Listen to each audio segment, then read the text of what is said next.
Hello guys, welcome back to my YouTube channel. तो आज हम आपको बताएंगे कुछ ऐसे एक्सरसाइजेज जो एक पैराप्लेजिक पेशेंट बेड पे लेट के कर सकते हैं। तो इसमें हम पहले पैसिव एक्सरसाइज जो किसी आप हेल्पर या फिजियोथेरेपिस्ट के ज़रिए आप अपने आप के लिए ले सकते हैं ताकि आपका मसल्स थोड़ा उसमें टाइटनेस कम हो और थोड़ा फ्लेक्सिबिलिटी बोन्स के जॉइंट में रहे।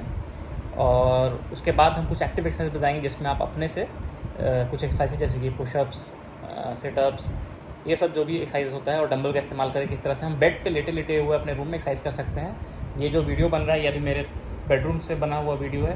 तो बहुत कॉमन और सिंपल एक्सरसाइज है जिसमें बहुत मिनिमम इक्विपमेंट्स आपको लगेगा। तो वीडियो पे बने रहें और कोशिश करें कि आप भी इस रूटीन को फॉलो कर सकें। तो सबसे पहले फिंगर का मूवमेंट से स्टार्ट करेंगे, नीचे से ऊपर की तरफ आएंगे। तो सबसे पहले जो फिंगर का जॉइंट होता है, आपका जो टो होता है पैर का, उसका जितने भी फिंगर्स है उसके जॉइंट्स को आगे पीछे मोड़ेंगे ताकि उसका फ्लेक्सिबिलिटी बना रहे और जॉइंट्स का स्ट्रेंथ भी बना रहे। पैसिवली आप खुद से नहीं कर पाइएगा, किसी को आप बोलिएगा या जो आपका फिजियोथेरेपिस्ट होगा वो आपको ये मूवमेंट करेगा। तो इस तरह से 10-10 सेट का रिपीटेशन करना है दोनों पैरों में। सेट में कर सकते हैं या एक साथ भी कर सकते हैं, जैसे भी। इसका कोई पर्टिकुलर कोई वैसा ये नहीं कि इतना बार होना चाहिए, बस मूवमेंट होना चाहिए, इनफ। तो जब टोस का एक्सरसाइज हो गया, पैरों की उंगली की एक्सरसाइज हो गई, तो फिर अब किसी भी एक पैर लेफ़्ट या राइट किसी भी एक साइड आके फिर आपके अब नी के जॉइंट का एक्सरसाइज होगा।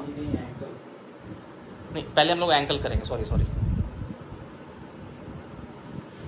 तो इस तरह से एक हाथ से नी को प्रेस करके रखना है ताकि पैर मुड़े नहीं, क्योंकि यहाँ पे कंट्रोल में नहीं रहता। और उस तरफ से प्रेशर लगा के जो एंकल होता है, यानी कि क्या कहते हैं इसको हिंदी में, क्या कहते हैं एंकल? टखना का जो आपका जॉइंट है उसका क्या कहते हैं कि थोड़ा एक्सरसाइज होगा। ये जॉइंट बहुत ज़्यादा टाइट हो जाता है। आप अगर किसी पैराप्लेजिक को जानते हो या अगर खुद आप पैराप्लेजिक हैं तो आप देखिएगा पैर आगे की तरफ झुका रहता है और काफ़ी स्पास्टिक होता है। ये ऊपर आने इतना आसान नहीं होता है, तो इसमें थोड़ा ताकत भी लगता है। तो सही टेक्निक के साथ किस तरह से हाथ को रखना है आप देख लीजिए। जो क्या होता है, पैर के नीचे अपना जो थेरेपिस्ट है वो अपना हथेली उसको रख लेगा और हाथ के सहारे से पैरों को मोड़ेगा। और एक हाथ यहाँ पे नी के पास रखना ज़रूरी है, नहीं तो पैर आपका मुड़ जाए, क्योंकि उधर से प्रेशर लगेगा तो आप इधर से रोक पाइएगा नहीं। तो इसका भी 10 बार रेपिटेशन आप कर सकते हैं, ज़्यादा भी कर सकते हैं, मिनिमम 10 बार तो होना ही चाहिए एक सेट। तो अब एंकल का एक्सरसाइज हो गया है, तो अब हम लोग आएंगे और ऊपर नी की तरफ।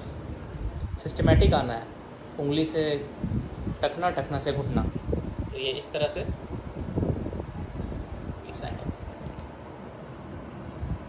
इस तरह से धीरे धीरे नी के जॉइंट को बेंड करना है।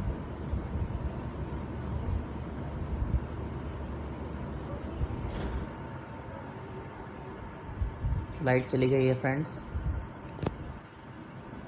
लेकिन एक्सरसाइज करते रहना है।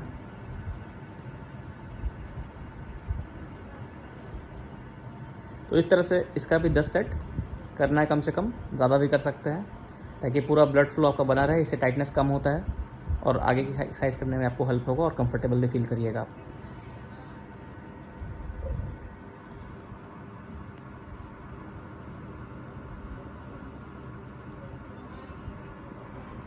तो नी के एक्सरसाइज के बाद फिर आपको हिप का एक्सरसाइज करना। ये हिप जॉइंट और बेसिकली थाइस का जो हैमस्ट्रिंग मसल्स होता है उसका स्ट्रेचिंग है। तो जब एक बार आपका वार्म अप हो जाए नी से, तो फिर आप ये थाई का एक्सरसाइज कर सकते हैं। इसमें हिप पे असर पड़ता है और थाइस पे असर पड़ता है। ये एक्सरसाइज थोड़ा संभल के करना है क्योंकि थोड़ा सा ये डेंजरस पोजीशन है।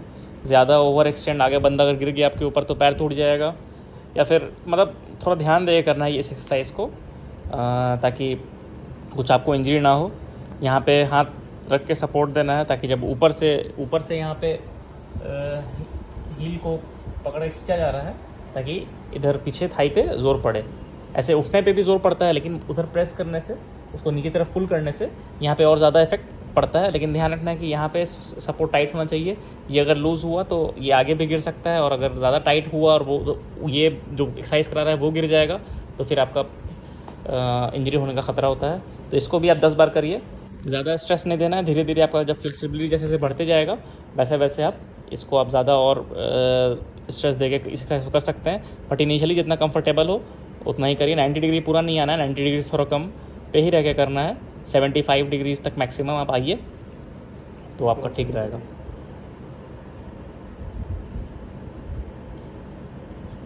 बेसिकली यही पोजीशन है, थोड़ा आराम आराम से करना है। इससे आपका पूरा ये थाई पे ज़ोर पड़ता है और ये बहुत काफ़ी इफेक्टिव एक्सरसाइज है। और कभी शुरू में दर्द भी कर सकता है, लेकिन उससे घबराना नहीं है। धीरे धीरे जैसे जैसे मसल आपका फ्लेक्सिबल होते जाएगा तो ये दर्द भी ख़त्म हो जाएगा।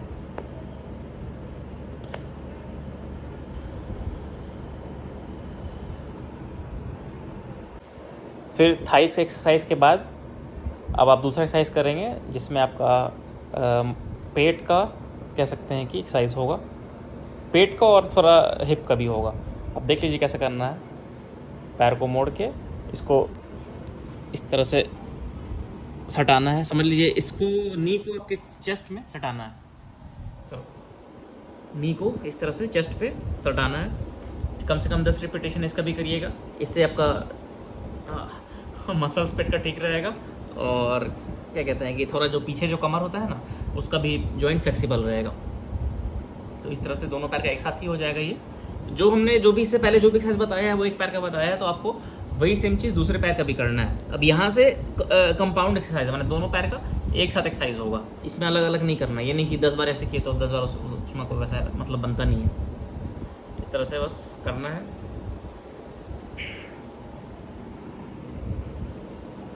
इससे आपका मसल्स का भी थोड़ा टोन हो जाएगा।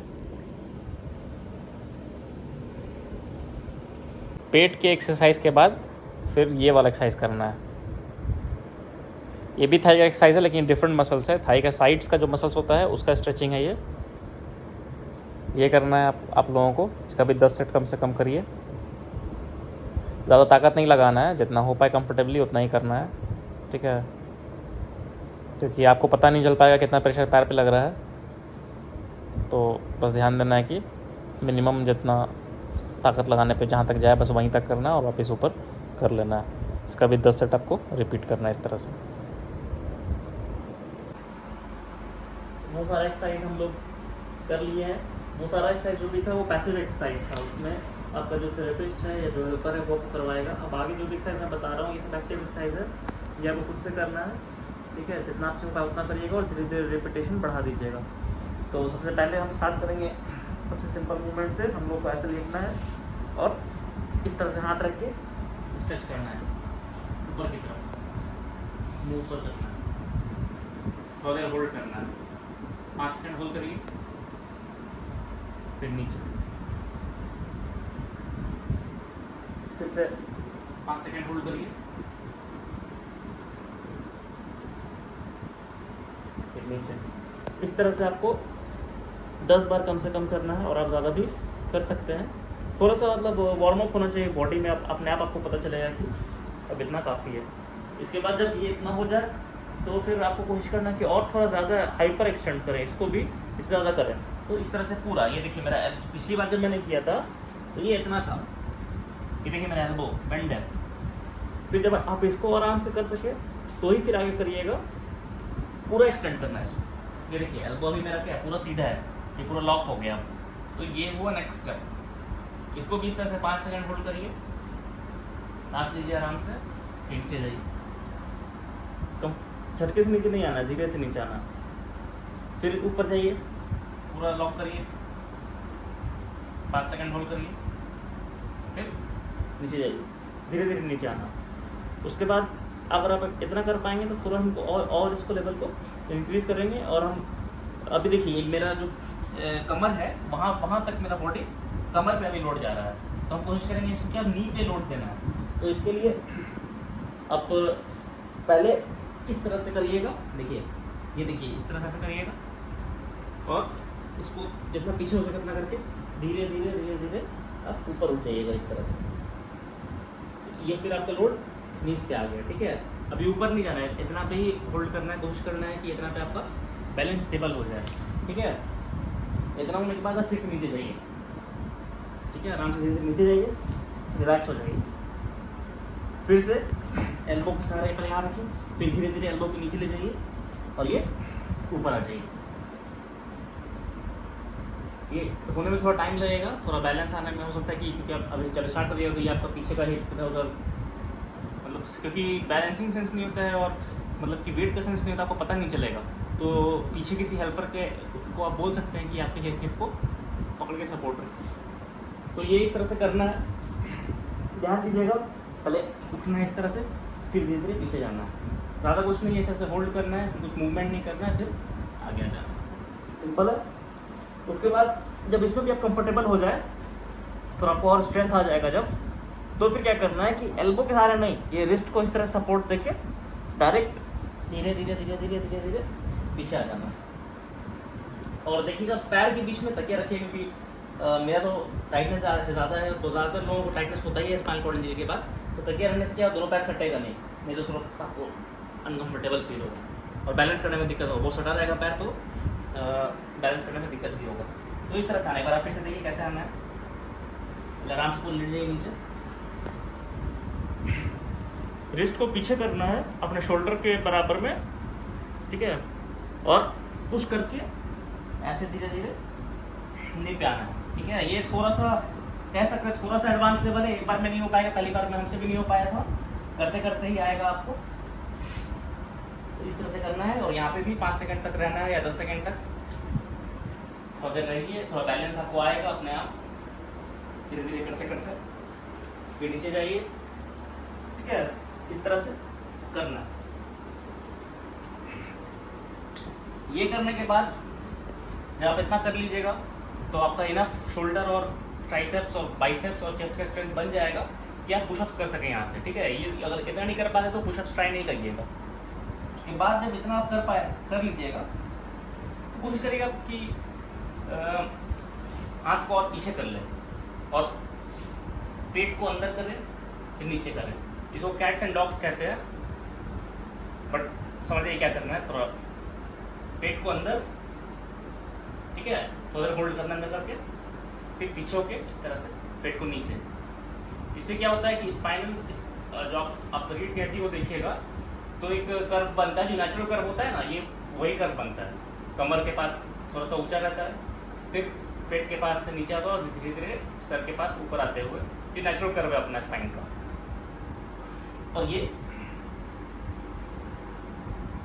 थोड़ा सा मुश्किल है उससे करना, थोड़ा सा इसमें जोर लगता है, हाथ पे भी ताकत होना चाहिए तभी तो कर पाइएगा।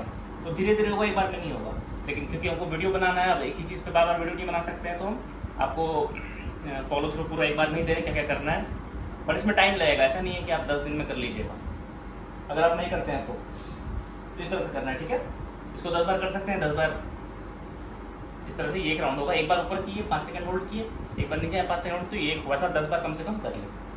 जब इतना हो जाए तो फिर आप एक शोल्डर के लेवल समझ, जब लेटते हैं जब, तो भाई शोल्डर के लेवल पे हाथ रखिए, थोड़ा सा पीछे भी कर सकते हैं। उसके बाद यहाँ से उठना है और पुशअप्स करना है। पुशअप्स करने के लिए ऐसे करिएगा, देखिए हम मेरा भी कंट्रोल ऐसा नहीं है कि चेस्ट के नीचे तक है, चेस्ट तक ही है, लेकिन हम क्योंकि ऐसे बस बैलेंस किए हुए हैं, नी और समझ लीजिए शोल्डर के बीच में अटकाए हुए हैं बॉडी को, और फिर इसको इस तरह से करना है। ये थोड़ा सा आपको ताकत लगता है, लेकिन ये पुशअप से बहुत आपको फायदा होगा। ओवरऑल बॉडी का जो भी मसल्स होता है चेस्ट से ऊपर तक, इनफैक्ट चेस्ट को भी इंक्लूड कर लीजिए, इसमें सारा ही वर्क होता है। और ये एक्सरसाइज अगर आप कर लीजिएगा 10-15 बार कर लीजिएगा, तो आपका जो भी मूवमेंट है, व्हीलचेयर पे शिफ्ट होना, गाड़ी में शिफ्ट होना, बाथरूम में शिफ्ट होना, जो भी मतलब जो भी ज़रूरत है नॉर्मल, एक मतलब क्या नॉर्मल कोई पैरालाइज पर्सन जो भी कर सकता है वो आप भी कर सकते हैं। तो ये वाला एक्सरसाइज समझ लीजिए कि एडवांस एक्सरसाइज है, और यहाँ तक अगर आप आ गए हैं तो फिर आप मोस्टली जो भी कोई भी पैरालाइज आदमी कर सकता है वो आप भी कर सकते हैं। थोड़ा ध्यान दीजिएगा, इस तरह से करना है।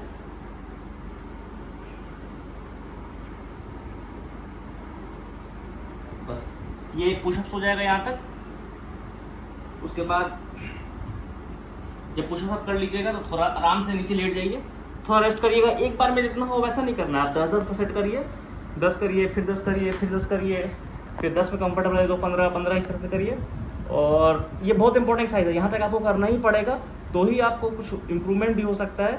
और अगर इंप्रूवमेंट नहीं भी होता है तो जो नॉर्मल आपको अगर लाइफ जीना है एज अ पैरालाइज्ड पर्सन, तो जो भी मूवमेंट्स होता है, गाड़ी में आना जाना, ट्रेन में, प्लेन में, कुछ भी करना है तो ये ज़रूरत पड़ता ही है, इतना ताकत तो होना ही चाहिए। तो आप लोग कोशिश करिए इतना करने का। इसके बाद हम आपको नेक्स्ट और एक्सरसाइज बताएंगे। अभी मैं ये सेट कर लेता हूँ, वीडियो पॉज हो जाएगा, कंटिन्यू करते हैं। रेडी? तो वो सारा एक्सरसाइज होने के बाद जब आप पुशअप्स कर लीजिएगा तो फिर कुछ एक्सरसाइज जो हम बेड पे लेटे हुए डंबल से कर सकते हैं, ठीक है। तो आप एक डंबल ले लीजिए, कोई भी अपने अपने हिसाब से जो कंफर्टेबल आपको वेट लगे उस वेट का डंबल ले लीजिए और बेड पे इस तरह से आ जाइएगा, ठीक है। उसके बाद इस तरह से बस डंबल को बेड पे से लेट के, नॉर्मल, इसमें कुछ बताने की चीज़ नहीं, आप देख के समझ जाइएगा।